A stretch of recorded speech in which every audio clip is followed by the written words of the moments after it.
ہوا تو بیت اللہ اور اس کے گردا گرد 360 بت تھے، جن کو خود رسول اللہ صلی اللہ علیہ وسلم نے اپنے دستے مبارک سے توڑا۔ آپ ہر ایک بت کو چھڑی سے ٹھوکر مارتے اور وہ گر جاتا۔ پھر آپ نے حکم دیا، ان تمام بتوں کو مسجد حرام سے باہر نکال دو۔ چنانچہ ان سارے بتوں کو مسجد حرام سے باہر نکال کر جلا دیا گیا۔ غرض شرک اور بت پرستی اہل جاہلیت کے دین کا سب سے بڑا مظہر بن چکی تھی، اور ان لوگوں کو یہ گھمنڈ بھی تھا کہ وہ سیدنا ابراہیم علیہ السلام کے دین پر ہیں۔ پھر اہل جاہلیت کے یہاں بت پرستی کے کچھ خاص طریقے بھی رائج تھے، جو زیادہ تر عمرو بن لوہی کے گھڑے ہوئے تھے۔ یہ جاہل لوگ سمجھتے تھے کہ عمرو بن لوہی کے طریقے دین ابراہیمی میں تبدیلی نہیں بلکہ بدعت حسنہ ہیں۔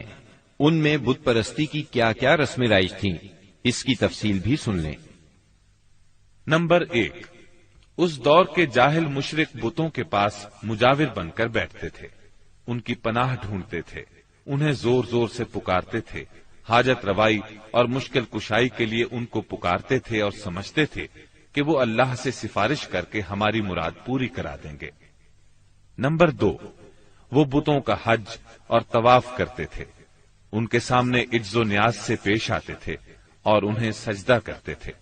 نمبر 3، بتوں کے لیے نذرانے اور قربانیاں پیش کرتے اور قربانی کے ان جانوروں کو کبھی بتوں کے آستانوں پر لے جا کر ذبح کرتے تھے اور کبھی کسی اور جگہ ذبح کر لیتے تھے، مگر بتوں کے نام پر ذبح کرتے تھے۔ ذبح کی ان دونوں صورتوں کا ذکر اللہ تعالی نے سورۃ المائدہ کی آیت نمبر 3 میں کیا ہے۔ وَمَا ذُبِحَ عَلَى النُّصُبِ، یعنی وہ جانور بھی حرام ہیں جو آستانوں پر ذبح کیے گئے ہوں۔ دوسری جگہ یعنی سورہ انعام کی آیت 121 میں فرماتے ہیں، وَلَا تَأْكُلُوا مِمَّا لَمْ يُذْكَرِ اسْمُ اللَّهِ عَلَيْهِ، یعنی اس جانور کا گوشت مت کھاؤ جس پر اللہ کا نام نہ لیا گیا ہو۔ نمبر 4، بتوں کا قرب حاصل کرنے کا ایک طریقہ یہ بھی تھا کہ مشرقین اپنی سمجھ کے مطابق اپنے کھانے پینے کی چیزوں اور اپنی کھیتی اور چوپائے کی پیداوار کا ایک حصہ بتوں کے لیے خاص کرتے تھے۔ اس سلسلے میں ان کا دلچسپ رواج یہ تھا کہ وہ اللہ کے لیے بھی اپنی کھیتی اور جانوروں کی پیداوار کا ایک حصہ خاص کرتے تھے۔ پھر مختلف اسباب کی بنا پر اللہ کا حصہ تو بتوں کی طرف منتقل کر سکتے تھے، لیکن بتوں کا حصہ کسی بھی حال میں اللہ کی طرف منتقل نہیں کر سکتے تھے۔ اس بری عادت کا تذکرہ بھی اللہ تعالی نے سورہ انعام کی آیت 136 میں کیا ہے۔ اللہ نے جو کھیتی اور چوپائے پیدا کیے ہیں اس کا ایک حصہ انہوں نے اللہ کے لیے مقرر کیا، اور بذام خود کہتے ہیں کہ یہ اللہ کے لیے ہے اور یہ ہمارے شرکاء کے لیے ہے۔ تو جو ان کے شرکاء کے لیے ہوتا ہے وہ تو اللہ کے لیے نہیں پہنچتا، مگر جو اللہ کے لیے ہوتا ہے وہ ان کے شرکاء تک پہنچ جاتا ہے۔ کتنا برا ہے وہ فیصلہ جو یہ لوگ کرتے ہیں۔ نمبر 5، بتوں کا قرب حاصل کرنے کا ایک طریقہ یہ بھی تھا کہ وہ مشرکین کھیتی اور چوپایوں میں مختلف قسم کی نظریں مانتے تھے۔ اللہ تعالی سورہ انعام کی آیت 138 میں فرماتے ہیں، وَقَالُوا هَٰذِهِ أَنْعَامٌ وَحَرْثٌ حِجْرٌ لَا يَطْعَمُهَا إِلَّا مَن نَّشَاءُ بِزَعْمِهِمْ وَأَنْعَامٌ حُرِّمَتْ ظُهُورُهَا وَأَنْعَامٌ لَا يَذْكُرُونَ اسْمَ اللَّهِ عَلَيْهَا افْتِرَاءً عَلَيْهِ۔ ان مشرکین نے اپنے خیال پر یہ بھی کیا کہ یہ چوپائے اور کھیتیاں ممنوع ہیں، انہیں وہی کھا سکتا ہے جسے ہم چاہیں، اور یہ وہ چوپائے ہیں جن کی پیٹھ حرام کی گئی ہے، یعنی نہ ان پر سواری کی جا سکتی ہے اور نہ سامان لادا جا سکتا ہے، اور کچھ چوپائے ایسے ہیں جن پر یہ لوگ اللہ پر افتراء کرتے ہوئے اللہ کا نام نہیں لیتے۔ یہ تھے ان کے عقائد۔ انہی جانوروں میں بحیرہ، صائبہ، وسیلہ اور حام تھے۔ سیرت نگار ابن اسحاق کہتے ہیں بحیرہ صائبہ کی بچی کو کہا جاتا ہے اور صائبہ اس اونٹنی کو کہا جاتا ہے جس سے پے در پے 10-12 مادہ بچے پیدا ہوں، درمیان میں کوئی نر نہ ہو۔ ایسی اونٹنی کو آزاد چھوڑ دیا جاتا تھا، اس پر سواری نہیں کی جاتی تھی، اس کے بال بھی نہیں کاٹے جاتے تھے، اور مہمان کے سوا اس کا دودھ کوئی نہیں پی سکتا تھا۔ اس کے بعد یہ اونٹنی جو مادہ بچہ جنتی، اس کا کان چیر دیا جاتا اور اسے بھی اس کی ماں کے ساتھ آزاد چھوڑ دیا جاتا، اس پر سواری بھی نہ کی جاتی، اس کے بال نہ کاٹے جاتے، اور مہمان کے سوا کوئی اس کا دودھ نہ پیتا۔ اسی کو بحیرہ کہتے ہیں اور صائبہ اس کی ماں ہے۔ وسیلہ اس بکری کو کہا جاتا تھا جو 5 مرتبہ پے در پے 2 مادہ بچے جنتی تھی، یعنی 5 بار میں 10 مادہ بچے پیدا ہوتے، درمیان میں کوئی نر نہ پیدا ہوتا۔ اس بکری کو اس لیے وسیلہ کہا جاتا تھا کہ وہ سارے مادہ بچوں کو ایک دوسرے سے جوڑ دیتی تھی۔ اس کے بعد اس بکری سے جو بچے پیدا ہوتے انہیں صرف مرد کھا سکتے تھے، عورتیں نہیں کھا سکتی تھیں۔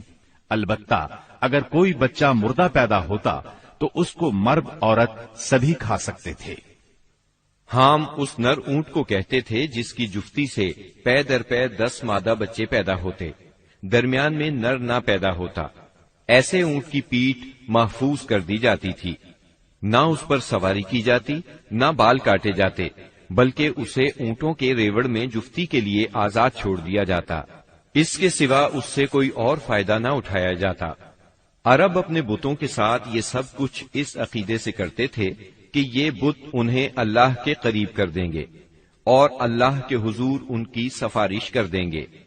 چنانچہ مشرکین جو کہتے تھے، قرآن کریم میں اللہ تعالیٰ نے سورہ زمر کی آیت نمبر 3 میں اس طرح تذکرہ کیا ہے، لا نعبدهم إلا ليقربونا إلى الله زلفى، ہم ان کی عبادت صرف اس لیے کر رہے ہیں کہ وہ ہمیں اللہ کے قریب کر دیں۔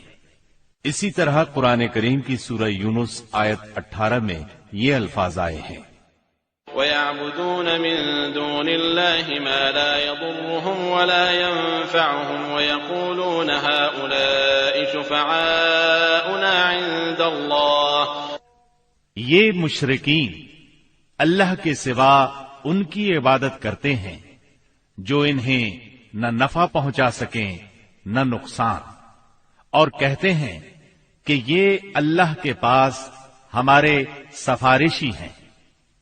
مشرکین عرب کاہنوں، عرافوں اور نجومیوں کی خبروں پر بھی ایمان رکھتے تھے۔ کاہن اسے کہتے ہیں جو آنے والے واقعات کی پیش گوئی کرے اور جو چھپے ہوئے رازوں کے جاننے کا دعویٰ کرے۔ نجومی اسے کہتے ہیں جو ستاروں پر غور کر کے ان کی رفتار اور اوقات کا حساب لگا کر پتہ لگاتا ہے کہ دنیا میں آئندہ کیا حالات و واقعات پیش آئیں گے۔ ان نجومیوں کی خبروں کو ماننا دراصل ستاروں پر ایمان لانا ہے۔ مشرکین میں بدشگونی کا بھی رواج تھا، اسے عربی میں طیارہ کہتے ہیں۔